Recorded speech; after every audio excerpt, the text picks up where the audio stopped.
Bab 984. Membuat kapal terbang. Pakaian ajaib seperti itu, bahkan Erikin pun belum pernah melihatnya. Selain lelaki tua, kultivasi lelaki dan perempuan muda itu jelas tidak buruk. Dalam sekejap, iblis monster-monster ini hampir dibunuh habis. Lelaki tua ini telah mempelajari lebih dalam tentang jurus ruang dan waktu. Si penempa besi juga berseru ketika melihat lelaki tua itu. Jurus ruang dan waktu. Hati Erikin juga tergerak. Tampaknya teman klan iblis si penempa besi tidaklah biasa.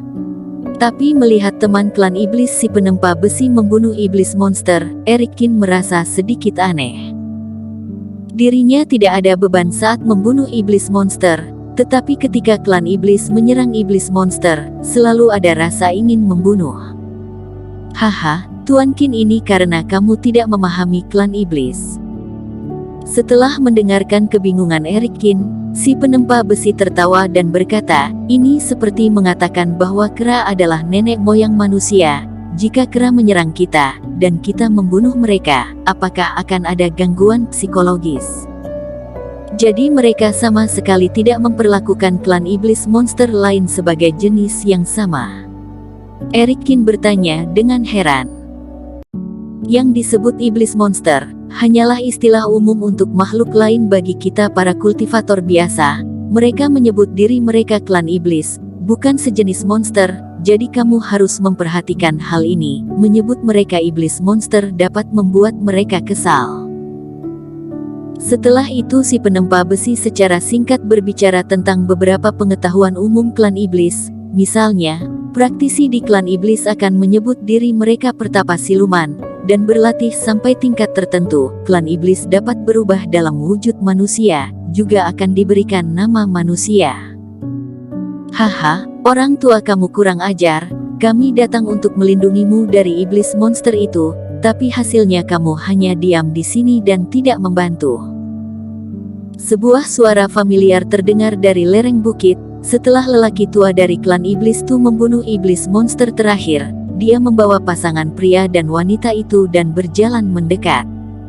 Cuy, aku butuh perlindunganmu.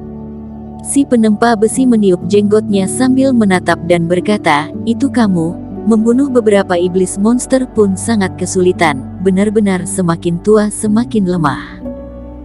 Jangan berlagak hebat. Dengan tubuhmu yang kecil itu, aku bisa menjatuhkanmu dengan satu pukulan, rasakan. Lelaki tua itu memiliki tampilan kekanak-kanakan, sedikit gemuk, tetapi amarahnya juga tidak kecil, ketika ditatapnya, dan bergegas menuju ke arah si penempa besi.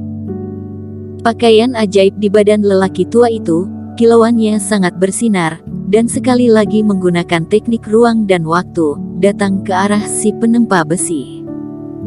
Erikin sedikit tercengang, si penempa besi dan lelaki tua ini, bukankah sudah berteman selama bertahun-tahun, mengapa baru bertemu sudah berkelahi? Mereka hanyalah dua anak yang sudah tua. Namun melihat penampilan Rini Zong dan Pan Qing, jelas terlihat bahwa mereka sudah terbiasa. Kamu bermimpi. Si penempa besi itu juga tidak segan, dan mengulurkan tangannya. Sebuah jam transparan besar muncul di sekitar tubuhnya. Tidak peduli bagaimana orang tua itu menyerang, jam besar itu akan penuh dengan percikan api untuk menghentikannya. Kamu kura-kura tua, sudah berapa tahun ini hanya bersandar pada cangkang kura-kura ini, apakah ada artinya? Orang tua itu mundur beberapa langkah dan mencibir. Kamu si tua bangka, juga hanya mengandalkan teknik ruang dan waktu ini, dan tidak mengubah sesuatu yang baru. Si penempa besi itu menyingkirkan jam transparan besar itu, dan mengejek. Setelah itu mereka berdua tertawa, dan berpelukan sejenak, yang dianggap sebagai selesainya upacara pertemuan, lalu memperkenalkan Erikin dan yang lainnya satu sama lain. Baru saat itulah Erikin mengetahui, bahwa lelaki tua itu bermarga Hu. Lelaki muda itu adalah putra Raja Klan Iblis, bernama Li Jack, dan wanita itu adalah putrinya, bernama Yuni Hu. Yang mengejutkan Erikin adalah, dia familiar dengan wanita ini. Dulu jaraknya jauh, Erikin juga mengobrol dengan si penempa besi jadi tidak memperhatikannya. Sekarang baru bisa melihat, wanita ini adalah wanita centil di acara pejuang kebanggaan. Wanita ini pernah meninggalkan kesan mendalam pada Erikin di atas panggung pertandingan. Hanya dengan satu tatapannya, bisa membuat lawannya terobsesi, lalu otomatis mundur dan menyerah. Di arena percobaan, pada akhirnya dia mencapai posisi ke-10, tapi kemudian menghilang. Tidak disangka Yunihu ini ternyata adalah klan iblis, tidak tahu apakah Sekte Wen Dao mengetahui hal ini. Ini adalah master formasi yang kamu undangkan, benar-benar pahlawan muda. Tetua Hu mengangguk sambil tersenyum, ketika melihat Erikin. Halo Tetua Hu, marga kuceng. Melihat Yunihu, Erikin berpikir sejenak, namun tetap tidak mengungkapkan nama aslinya. Rini Zong sedikit terkejut, dan melirik Erikin. Si penempa besi tersenyum, tentu saja dia juga tidak akan mengungkapkannya. Ayah, semuanya sudah sampai di sini sekarang, bisakah kamu memberitahuku barang berharga apa yang akan kamu dan Tetua Hu buat? Setelah Rini Zong menunggu perkenalan selesai, dia tidak sabar untuk bertanya. Barang berharga macam apa itu, yang harus kamu dan Tetua Hu buat bersama?